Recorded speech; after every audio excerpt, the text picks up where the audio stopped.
नव नव audio video comedy आ लाइव प्रोग्राम सबसे पहले देखबा के लिए हमारे यूट्यूब चैनल मैथिली दबंग के लाल बटन दबा कर सब्सक्राइब करू। आर कहिया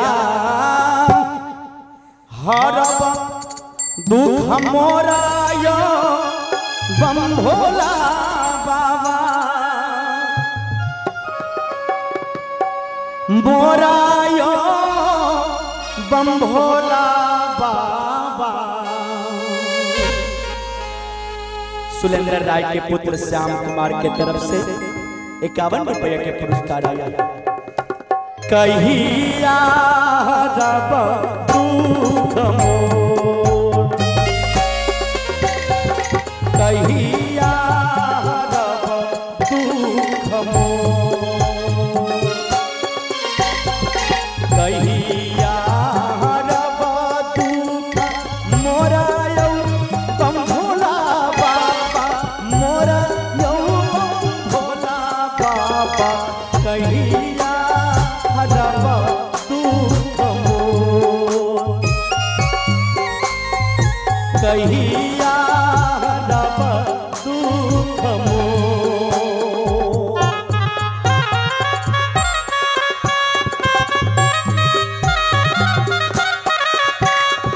हे भोला बाबा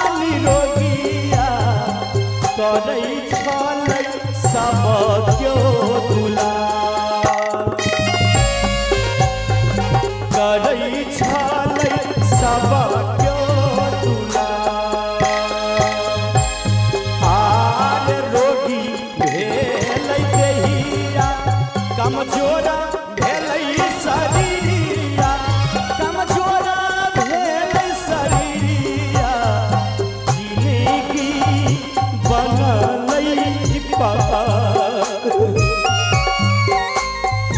जिंदगी बनलै पहाड़।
तेरा सब पुरस्कार है 50 रुपए का सत्ता निवासी।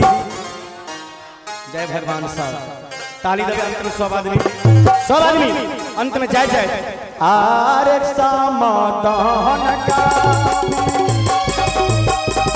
हैया शंभुआ हैया शंभुआ बाबा करुणे बेरा पार बाबा करुणे बेरा पार हो